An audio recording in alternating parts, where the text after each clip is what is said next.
हम डिस्कस करेंगे सी plus plus की आइडेंटिफायर्स के बारे में। आइडेंटिफायर क्या है, कैसे काम करता है एंड प्रोग्रामिंग लैंग्वेजेस में आइडेंटिफायर्स का इंपॉर्टेंस क्या है, डिस्कस करेंगे।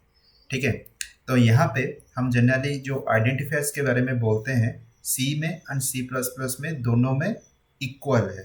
ठीक है, तो आइडेंटिफायर एक्चुअली है क्या? जनरली आइडेंटिफायर्स आपका जो प्रोग्राम्स में हम यूज करते हैं, generally variables, function name, array name और यूजर डिफाइंड डाटा टाइप्स, जो डाटा टाइप्स आप डिक्लेयर करते हैं, जैसे कोई वेरिएबल का नाम हो गया int a, int A B C करके, जो वेरिएबल्स नाम है यूजर जो डिक्लेयर करता है और डिफाइन करता है, जैसे फंक्शन का नाम हो गया, ये सब आगे आप देखोगे। वेरिएबल्स तो आपको पता है जो हम यूज़ करते हैं, हम डिक्लेयर करते हैं। सिंथेटिकली तो कंप्यूटर ने बताया है कि ऐसे लिखना है, लेकिन जो नाम होगा ये तो यूजर के द्वारा और प्रोग्रामर के द्वारा डिफाइन हुआ है ना। तो that is the main objective of identifier. Identifier का मतलब है आप कैसे जनरली नेमिंग डिफाइन कर सकते हो कोई एक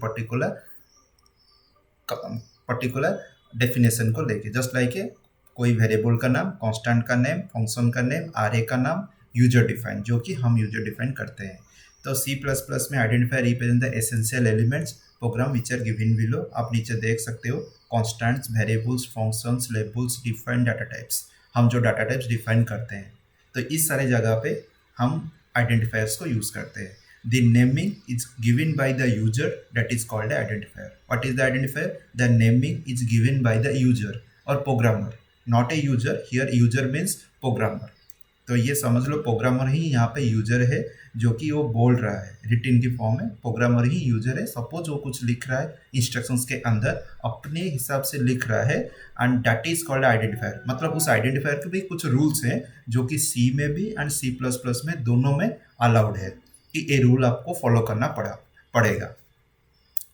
तो some naming rules are common in both C and C plus plus. There are as follows. तो आप क्या क्या नेमिंग रूल्स आप देख सकते हो। जैसे कोई भी आइडेंटिफायर आप स्टार्ट करते हैं, उसमें character, digits, underscores are allowed.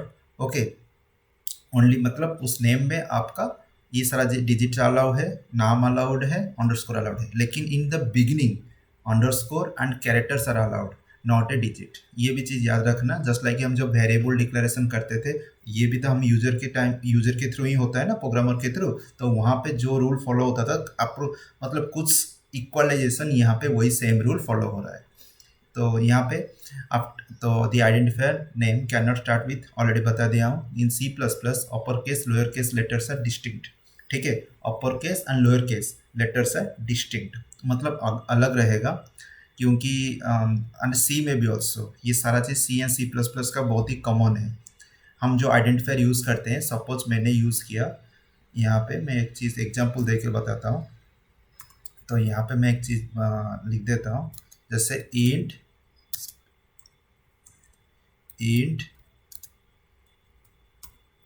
A and comma दे के फिर से अगर आप ए लिखना पड़ेगा तो एक अनदर ए लिखना पड़ेगा। तो ये दोनों का मीनिंग क्या है?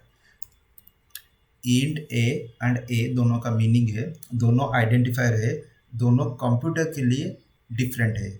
हमारे लिए हम जो नेमिंग डिफाइन करते हैं वो हमारे लिए सेम है। ठीक है, दोनों का नाम ए ही है। अगर हम कोई भी वर्ड क्रिएट करते हैं ए में, सेम चीज़ अगर अपर केस में भी होता है, क्या उसका बिगिनिंग लेटर हमारे लिए सेम होगा, लेकिन कंप्यूटर के लिए दोनों ही डिफरेंट है।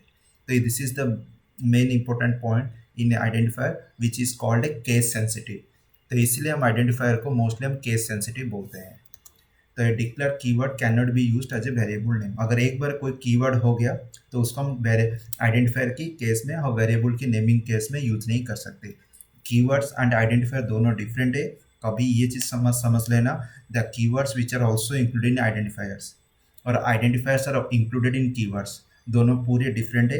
कीवर्ड्स आर रिजर्व वर्ड्स जो कि ऑलरेडी डिक्लेयर और डिफाइंड हो चुका है बाय द कंपाइलर और by the developing at the time of instructions. जब इंस्ट्रक्शंस डेवलप किया जा रहा था सब कंप्यूटर के लिए, उसी टाइम पे कीवर्ड्स को ऑलरेडी डिफाइन कर दिया गया था। जैसे वाइल हो गया, डू हो गया, स्विच हो गया, इफ हो गया, एल्स हो गया, दीज आर द कीवर्ड्स। आप इसको चेंज नहीं कर सकते, ये ऑलरेडी डिफाइंड है। आप उसी कीवर्ड्स को यूज़ करके अपने इंस्ट्रक्शंस को बिल्डअप करोगे अकॉर्डिंग टू सिंटैक्सिस के हिसाब से। तो ये चीज़ आपको याद रखना है। तो सपोज यहाँ पे एक एग्जांपल दिया गया है, टू आइडेंटिफायर से fast name and fast name. आप दोनों में देख सकते हो यहाँ पे डिफरेंट है letter L. In first case में आया है स्मॉल लेटर में एंड अनदर इज ए पहले कैपिटल लेटर देन है स्मॉल लेटर।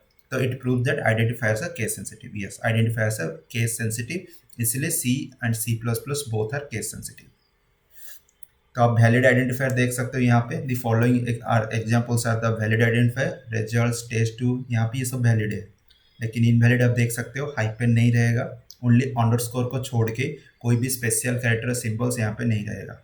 टू डाटा, ठीक है, टू डाटा का मतलब यहाँ पे जैसे डिजिट आपका बिगिनिंग में नहीं रहेगा, break is a keyword, keyword भी नहीं रहेगा। समझ में आ गया? तो identifiers can not be used as a keywords. Yes, you it may not conflict with the keywords, but it is highly recommend that the keywords should not be used as an identifier name. तो ये आपको याद रखना है, recommend किया गया है कि कीवर्ड जो यूज हो रहा है आप आइडेंटिफायर के हिसाब से आइडेंटिफायर में यूज नहीं कर सकते। तो you should always use a consistent way naming the identifier so that your code will be more readable and maintainable। ये चीज़ याद रखना है। आप अपने जो आइडेंटिफायर नेम दे रहे हो व डिफाइन कर रहे हो अपने हिसाब से, तो उसको आप अच्छे से नेमिंग दो जिसके थ्रू आप फ्यूचर में उसको अच्छे से रीयूज कर सकते हो, मेंटेनेबिलिटी कर सकते हो, रीड कर सकते हो। तो then the major difference between C and C plus plus, the limit of the length of the name of the given variable. C and C plus plus के जो आइडेंटिफायर्स का नाम हम जो देते थे, सी में थोड़ा लिमिट था, सी प्लस प्लस में लिमिट नहीं है।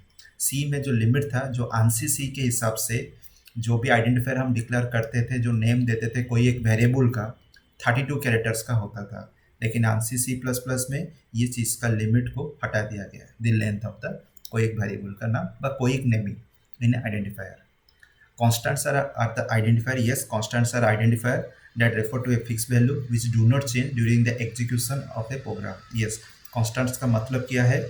जैसे मैंने अभी लिखा यहाँ पे int a इक्वल टू 90, तो यहाँ पे 90 है कांस्टेंट, इंटीजर कांस्टेंट उसको बोलते हैं। a is the variable, int is the data type. a जो वेरिएबल है 90 कांस्टेंट्स असाइन हुआ है, लेकिन द वेरिएबल के वजह से ए का जो डाटा 90 वो चेंज भी हो सकता है during execution of A code, लेकिन 90 एक कांस्टेंट है जिसको हम बोलते हैं इंटीजर कांस्टेंट।